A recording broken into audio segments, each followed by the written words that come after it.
다음은 한상희 건국대학교 법학전문대학원 소속 중이신 교수님의 한국의 인문사회 분야에서는 어떠한 법률적 지원이 필요한가라는 주제로 발표를 듣겠습니다. 한상희 교수님은 전 서울특별시 인권위원회 위원장이시고 현 참여연대 공동대표이십니다. 부탁드립니다.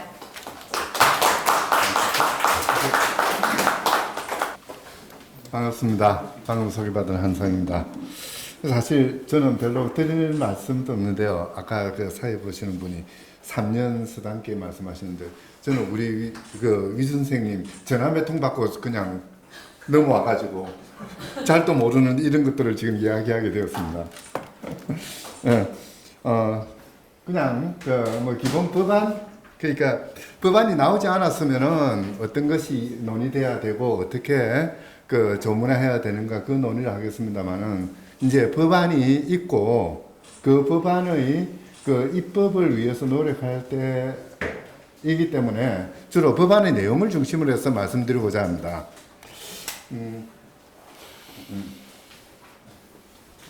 그냥 우리 위원부 선생님 다 말씀해 주셨습니다만은 왜 이 법안이 필요한가 한번 이렇게 그려봤습니다.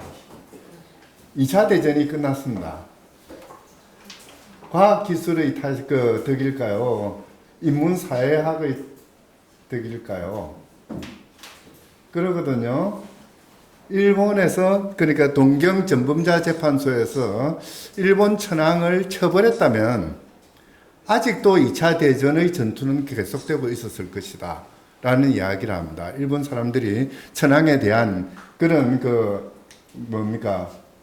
신앙이죠. 너무나 절대적이었기 때문에 천황을 죽였다가는 일본 사람들의 패전에 대한 성복을 받아내지 못했을 것이라는 이야기를 합니다. 메가드가 전범자 재판소에 한 이야기죠. 메가드는 바로 저 국화와 칼이라는 루스 베네딕트의 연구 결과를 바탕으로 해서 그 이야기를 합니다. 2차 대전 이후에 나치 또는 전체주의, 군국주의의 만행을 목도한 인류는 유엔이라는 조직을 만들었습니다.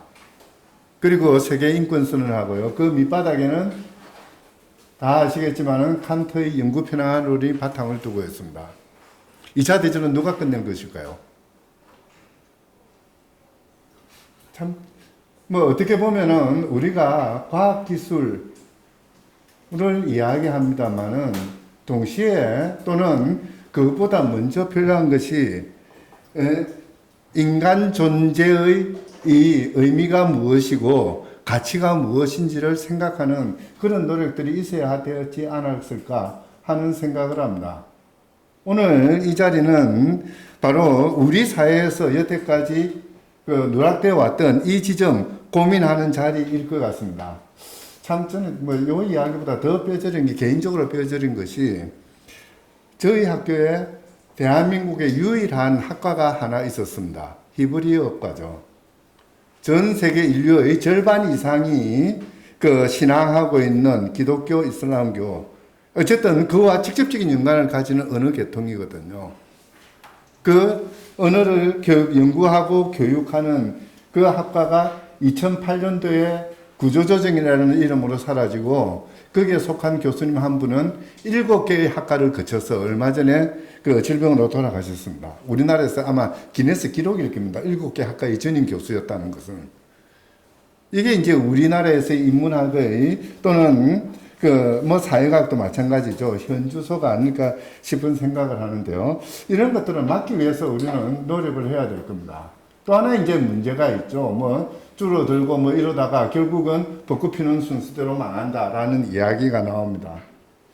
사실 대학이 망하는 것이 문제가 아니죠. 어떻게 보면은 지역사회에서 벚꽃 피는 순서대로 대학이 망한다는 것은 인문사회 학술 연구의 제도의 측면에서 큰 문제이기도 하지만은 동시에 학술 공동체의 상당 부분이 사라지는 것을 의미합니다. 어떻게 보면은, 유영복 선생님도 역시 지적하셨습니다만은, 과학기술의 영역에서는 여러 가지, R&D라는 이름으로, 여러 가지 제도 학술들이 존재함으로써 그 학술 연구에 종사하는 사람들이 터잡고 학술을 할 수 있는 그런 공간이 존재합니다만은 인문사회의 경우에는 우리의 척박한 현실 속에서는 대학만이 유일한 비빌 언덕이었습니다. 그런데 이 대학이 벚꽃 피는 순대로 망하는 그런 과정을 통하게 되면은 결국은 벚꽃 피는 순서대로 학술 공동체는 사라지고 또는 약화되고 더 나아가서 전국적인 그런 학술의 위기를 직면하게 되는 이런 상황에 부딪히게 되겠죠. 사실 우리가 인문사회 학술에 대해서 국가적인 지원이 필요하다고 했을 때 왜 그래야 되느냐, 공리주의적인 관점에서 접근할 수도 있을 것이고요. 또는 윤리의 측면에서도 접근할 수도 있을 것입니다. 그러니까 15년 전에 태국을 가서 저작권 문제로 이제 태국을 가가지고 이래저래 조사를 하다 보니까 하여튼 불법 복제가 정신이 없습니다. 그때 여러 단위에서 결정한 게 뭐냐면은 동남아의 경우에는 저작권 주장을 하지 않고 불법 복제를 방임하는 것이 낫다. 그 판단이었거든요. 지적한다 하더라도 손해배상금을 낼 능력이 없고 또 지적하기도 어렵고 그러니까 그냥 방치하자. 그 방치한 결과가 지금 이제 K 드라마, K 팝 이런 식으로 이어지고 있는 것이거든요. 그러니까 이제 학술 연구 인문사회 부분이 국가 산업 발전이라든지 또는 여러 가지 인류 생활 문명의 발전에 기여한다. 그렇기 때문에 지원해야 된다라는 이야기도 할 수는 있을 겁니다. 공리적인 관점입니다. 또 다른 측면에서는 인간 존재의 의미와 가치를 추구하기 위해서 우리가 왜 사는가를 답하기 위해서 우리 자신에게 답하기 위해서라도 인문사회과학은 필요합니다. 산업적인 기반 또는 산업적인 연관이 없다 하더라도 뭔가 성과가 나타나지 않는다 하더라도 인문사회 영역은 학술은 그 존재만으로도 우리에게 질문을 던지고 답을 하게 만들고 그 답을 바탕으로 해서 우리가 살아갈 수 있는 힘을 준다는 점에서 당연히 권장되고 또 지원돼야 될 어떤 것일 겁니다. 이게 되나? 그런데 사실 우리 법제의 측면에서 보면은 정말 좀 기울어진 운동장도 아니다라고 이야기가 했었는데요. 정말 그렇습니다. 과학기술 분야는 학술진흥법을 모태로 해서 사실 학술진흥법뿐만 아니라 헌법 제9조에서 문화국가조항이 있고요. 22조에서 학문과 예술의 자유를 규정하고 있고요. 127조에서 과학기술진흥 그걸 이야기를 합니다. 그게 이제 가장 근본적인 법이라고 한다면은 그 다음에 일반적인 법으로 나오는 것이 학술진흥법. 또 이제 한편에서는 연구재단법도 일반적인 법에 해당된다고 할 수가 있죠. 그리고 나머지 대부분 학술 연구와 관련된 법들은 과학기술 분야에 집중되어 있습니다. 총 25개, 지자체 조례까지 하면 37개 정도 된다라고 이야기를 할 수가 있을 겁니다. 그런데 인문사회 분야에 대해서는 그냥 학술진흥법이 있고요. 일반법으로서. 사실 이제 학술진흥법은 지금 보시듯이 나머지 25종의 법령에 의해서 구체화되고 있습니다. 다른 말로 하자면은 그러니까 24개죠. 24개의 과학기술 분야 법령에 의해서 지배당하고 있고 식민지화되어 있는 것이 학술진흥법입니다. 인문사회 분야에는 하위법이 없습니다. 처리구정 훈령 하나 있었는데요. 그것도 사라져버렸죠. 그리고 인문학법이라는 인문학 및 인문정신 문화 진흥에 관한 법률이 만들어졌습니다만은 이 법은 대부분 인문학의 학술 지원에 관련된 것이 아니라 그냥 이루어진 인문학적인 성과들을 확산시키는 교육시키고 확산시키는 여기에 중점이 놓여져 있습니다. 어떻게 보면은 그 이제 독일식으로 빌둥, 국민의 교양을 향상시키는 부분에 집중되어 있는 것이지 학술 연구를 위한 법이라고 하기는 조금 어렵죠. 이제 그렇게 본다면은 사실 제가 법학을 전공합니다만은 어떻게 이런 법 체계가 만들어져 있는지 모르겠습니다.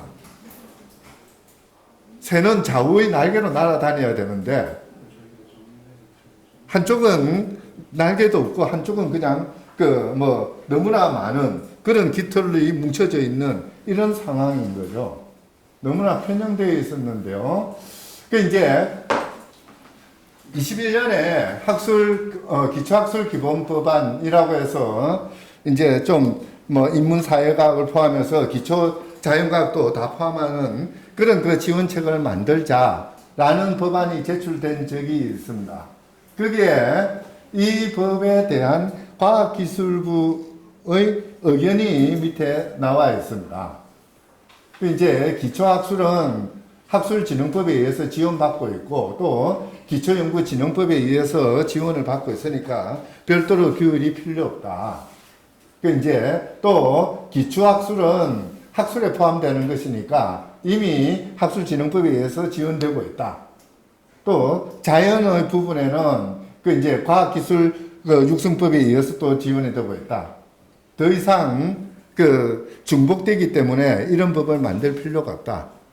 그리고 다시 또 이야기를 합니다. 인문사회 분야 학술활동은 학술진흥법에 의해서 규정되고 있기 때문에 또 다른 법을 만들 필요가 없다. 아까 위영복 선생님이 첫머리에 말씀하신 부분이 있죠. 우리나라 학술진흥에 관한 모든 기금의 1%도 안 되는 돈이 그만큼만 인문사회 학술 영역에 투여되고 있는 그 현실은 여기서는 그냥 그대로 가려버리고 만다. 그냥 학술진흥법이 있으니까 그걸로 퉁치자 하고 넘어가는 거죠. 그 결과는 인문사회 분야에 대한 1%밖에 안 되는 그런 지원으로 이어지고 있습니다. 바로 그 때문에 이런 것들을 좀 정리하기 위해서 인문사회 학술진흥을 위한 기본법이 마련될 필요가 있습니다. 여러 가지 목적이 있죠. 어쨌든 아마 여기에 적혀 있는 이야기는 조금 체면 차리면서 하는 이야기인 것 같아요. 한마디로 말해서 정말 인문사회 학술 분야는 굶어 죽기 일보 직전이기 때문에 우리 연명을 좀 해달라. 우리 목숨줄 좀 살려달라는 이야기입니다. 정부의 지원이 엄청나게 불균형을 이루고 있는 거, 이런 것들 좀 처리를 하고요. 더 나아가서 보통 이제 우리가 학술 지원이라면은 세 가지의 차원에서 이야기를 해야 됩니다.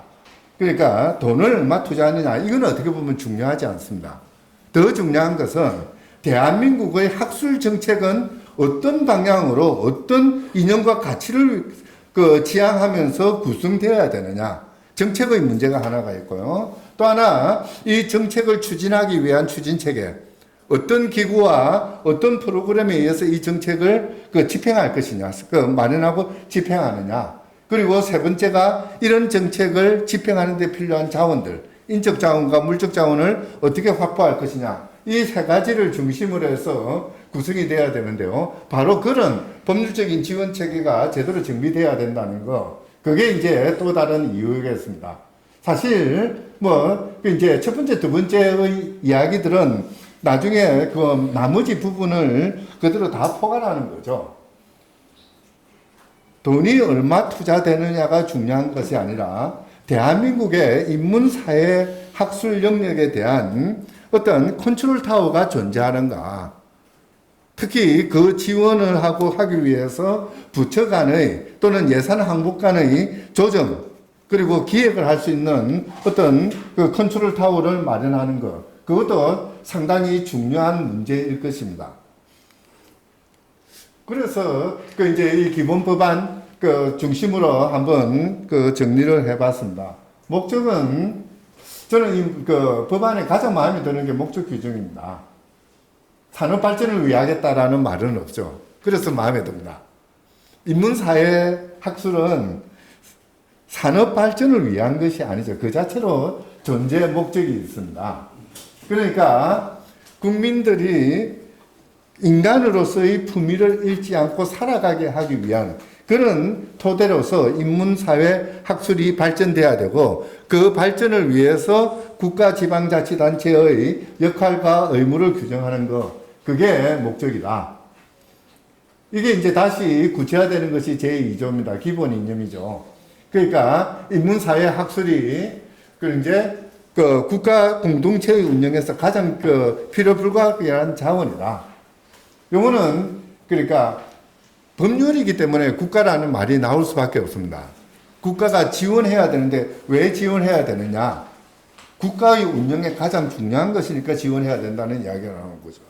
사실 뭡니까 법률이 아니라면은 인문사회 학술은 국가사회라는 말하고 연관 지을 필요는 없는 거죠. 조금 인문사회의 측면에서 바라보면은 국가란 말이 나와서 좀 걸리긴 합니다만 어쩔 수 없는 것이라고 양해해 주시고요.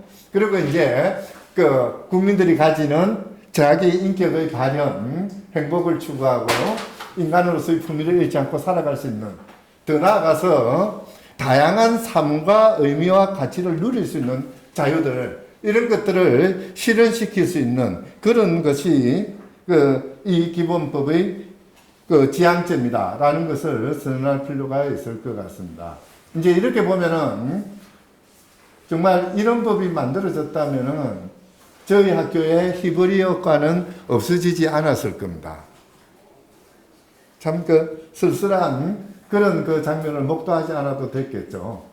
그리고 이제 3조에서 용어 정리가 나오는데요. 인문사회 학술의 개념, 특히 이제 그러니까 인간 존재의 의미와 가치에 대한 탐구 활동이다 라는 것이 중심에 놓여집니다. 자, 그리고 이제 국가는 이제 인문사회 학술 활동에 대해서 지원하고 육성해야 될 의무가 있죠. 여러 가지로 나뉘게 되는데요. 이제 책무의 주체는 국가가 있고 지방자치단체가 있고, 그리고 이제 국가 영역을 떠난 민간 영역, 교육기관이라든지 연구기관이라든지 이런 것들의 각각의 업무적 책무들이 규정되어야 될 겁니다. 5조의 경우는 사실 요거는 기본법에서 일반적으로 규율되는 그런 형식이죠. 그러니까 인문사회 학술에 관해서는 이 법을 최우선적으로 적용한다. 다른 법의 다른 규정이 있다 하더라도 이 법을 우선 적용하라는 그런 규율입니다. 이제 아까 말씀드렸듯이 지원이라고 한다면은 세 가지 영역이어야 됩니다. 정책과 제도와 그리고 자원인데요. 정책의 영역에서는 이제 6조에서 기본 원칙을 통해서 대한민국의 인문사회 학술을 정책이 추구해야 되는 방향성을 제시를 합니다. 여러 가지 이야기들이 있는데요. 이제 감안해야 될 것이, 그러니까 사실 1번은 조금 1호는 조금 자존심 상한 규정이긴 합니다. 이쪽으로 기울어 있으니까 좀 바로 잡자는 이야기죠. 바로 잡아야 되는 것이고요. 그리고 이제 인문사회 연구, 교육, 확산, 이런 것들도 좀 필요한 것이고요. 더 나아가서 여러 가지 지원 방향들을 모색하는 거. 그리고 이제 자원 중에서 인적 자원의 확대 재생산에 지향해야 된다. 이런 거. 그리고 더 나아가서 인문사회 학술 성과가 사회적으로 실천될 수 있는 환경을 조성하는 거. 너무나 당연한 이야기들일 것입니다. 바로 이제 이런 것들을 하기 위해서 추진 체계가 마련돼야 되겠죠. 기본 정책 방향이 있으면은 그 정책을 추진하기 위한 정책들이 이루어져야 되는데요. 5년마다 기본 계획을 수립해야 되고요. 이제 지방자치단체는 지방자치단체대로 그 지역의 학술 정책 종합 계획을 마련하는 것 역시 5년마다 합니다. 그리고 교육부 장관은 매년 이제 당의 전년도에 있었던 그런 지원이나 어떤 학술 동향에 대해서 그러니까 조사하고 분석하고 평가를 해서 보고를 할 필요가 있습니다.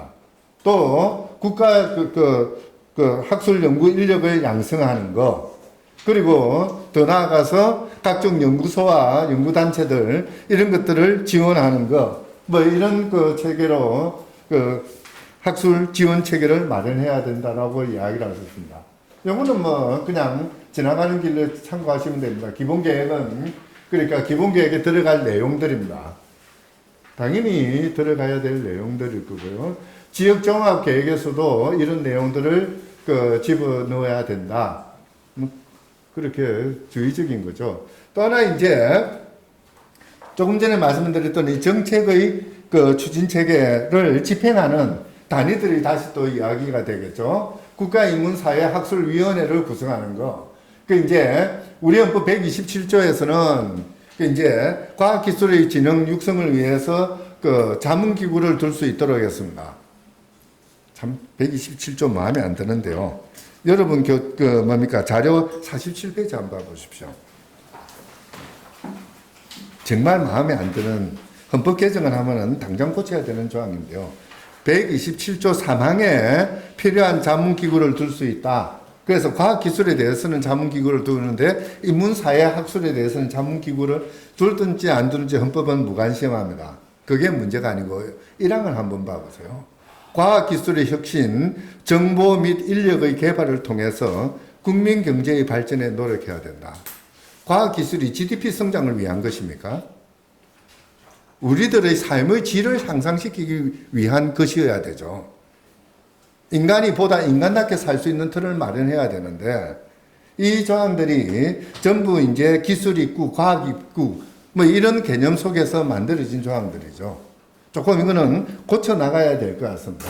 바로 이 127조 1항 때문에 어떻게 보면은 우리 사회가 물질 만능주의로 흘러가는 또는 이제 국가의 학술 연구 지원 규모들이 어느 한쪽에 경도되는 그런 그 잘못된 현상을 이야기하고 있기도 합니다. 어쨌든 이런 체제에 대응해서 인문사회 부분에서도 마찬가지 학술위원회를 두어서 대통령 소속으로 하도록 그렇게 할 필요는 있습니다. 사실 엄밀히 본다면은 인문사회 영역의 주관기관은 교육부입니다.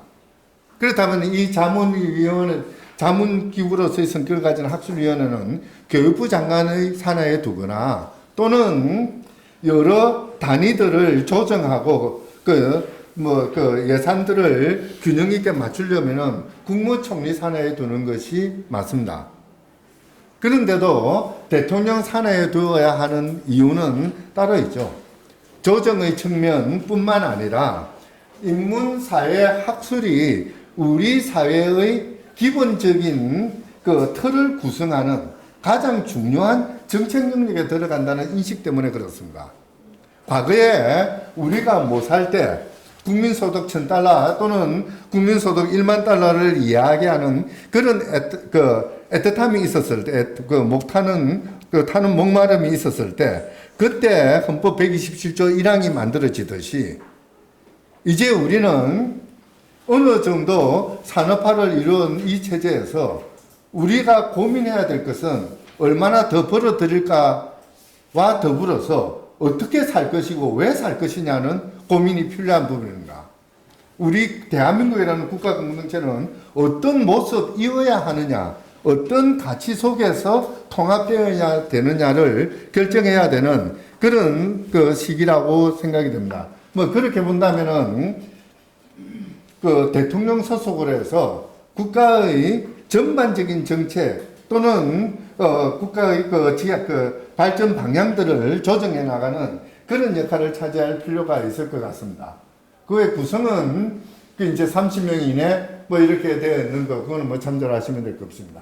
다만, 이렇게 이제 학술위원회가 구성이 되었을 때, 뭐 이 법에서 굳이 규정할 필요는 없긴 하겠습니다만은, 그래도 조금 그 학술 체계를 정비하기 위해서는 대한민국 학술원과 이 학술위원회는 어떤 관계 속에 있는 것인지 이런 것들을 한번 차후 별도 과제로 고민할 필요는 있지 않을까 싶은 생각을 합니다. 뭐 학술위원회의 권한은 정책 수립이라든지 정책 목표를 정립하는 데 필요한 사항이라든지 또 기본 계획의 수립 평가의 문제들 그리고 뭐 예산의 문제, 뭐 이런 것들을 정리하는 그런 역할들을 가지게 됩니다. 그리고 가장 중심적이고 그러니까 실효성이 있는 그런 그 추진 체계로서는 학술정책연구원을 들 수가 있을 것입니다. 사실 그 학술위원회는 대통령 소속이 되다 보니까 거시적인 어떤 계획을 세우고 그 뭐 추진하는 역할을 한다면은 이 학술정책연구원은 구체적이고 개별적인 그런 정책을 마련하고 집행하는 이런 기능을 가지게 되겠죠. 이제 인문사회 학술을 위한 관련 정책 수립, 조정, 평가, 개선 등을 지원하는 뭐 문자 그대로 바로 우리 곁에서 우리의 연구들을 지원하는 기구로 그 의미를 부여할 수 있을 겁니다. 그리고 이제 마지막 세 번째 요소, 물적 자원의 문제입니다. 당연히 국가 예산이 투여돼야 되겠습니다만은 사실 국가 예산을 투여하는 경우에 그때그때 이제 예산 정책에 따라서 투여되는 금액이 달라질 것이고 또 방향성도 달라집니다. 사실 우리나라는 전 세계적으로 조금 예외적으로 그러니까 별도 예산주의를 취하고 있거든요. 예산을 법률의 형식으로 하지 않고 그냥 예산이라는 특별한 형식을 하다 보니까 매년 달라질 수밖에 없습니다. 예산을 법률의 형식으로 한다면은 한번 만들면은 올해 만들어진 예산 체계가 내년 내후년까지 이어집니다만은 이제 예산 형식으로 하다 보니까 조금 예산이 변동성이 있을 가능성이 많죠. 그리고 이제 운영의 정치로부터의 독자성을 확보한다는 그런 측면도 있고, 그렇게 본다면은 기금 형식이 물적 자원을 확보하는데 가장 좋은 방식일 것 같습니다. 여러 가지 재원에서 기금을 마련하는데요. 정부가 출연하는 거, 정부가 아닌 자들이 출연하는 거 너무나 좋은 일이죠. 그리고 이제 아마 이 법 통과되면 여러분들 로또를 많이 사셔야 될 것 같습니다. 이제 로또 수익금, 요거는 나중에 법안에 별도 자료로 나와 있긴 합니다만은 복권법 개정이 같이 따라져야 됩니다. 복권법에서 이 복권의 수익금을 어디에 쓸 수 있다는 걸 규정을 했으니까 그걸 다시 거기에 이제 인문사회 학술진흥기본법에서 정하는 사업이라는 말이 들어가야 되겠죠. 그런 정도의 자원을 바탕으로 해서 여러 가지 용도로 사용하게 됩니다. 인문사회 분야 학술연구활동이라든지 또는 관련 연구기관이나 이런 학술단체에 대한 지원이라든지 또 경우에 따라서는 참 그래요. 예술, 문화, 산업 종사자들에 대해서는 예술문화인에 대한 복지법이 있습니다. 근데 이 인문사회 학술 연구자라고 거창하게 이야기를 하지만은 사실 남산 딸깍바지 아닙니까? 이들의 복지는 특히 이제 나중에 노후 복지죠. 이런 것들은 같이 고려할 필요도 분명히 있을 것 같습니다. 어쨌든 그런 부분들 거기에 사용할 수 있도록 하고요. 하나가 빠졌네요. 18조가 있는데요. 맨 마지막 부록에 있는데요. 제가 이걸 쓰다가 놓쳤네요.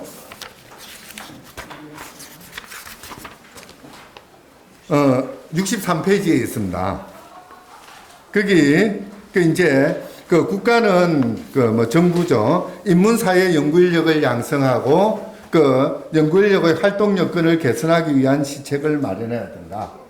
연구자의 확대 재생산을 도모할 수 있는 그런 국가 정책을 펼쳐야 된다는 그런 이야기도 있고요. 19조에서는 데이터베이스 구축이고요. 20조의 경우에는 그러니까 인문사회 연구단체에 대한 지원을 하라. 그러니까 18조와 20조는 인적 자원을 19조와 18조와 20조네요. 그러니까 인적 자원을 확보하기 위한 그런 규정이라고 보시면 될 것입니다. 사실 욕심 같아서는 보다 구체적이고 개별적인 그런 지원 의무 조항들을 넣었으면 좋겠습니다만은 최소한 기본법의 지위를 가지고 있는 만큼 그 규정은 일반적인 형식을 취하지 않을 수 없고요. 그런 맥락에서 본다면은 이 인문사회 학술 기본법안 반드시 통과되어야 될 것 같습니다. 우리가 힘을 모아서 목소리를 같이 할 때 그때 이런 법안은 의미 있게 국회에서 입법 절차를 거칠 수 있는 그런 동력을 확보할 수 있을 것 같습니다. 이상입니다. 감사합니다.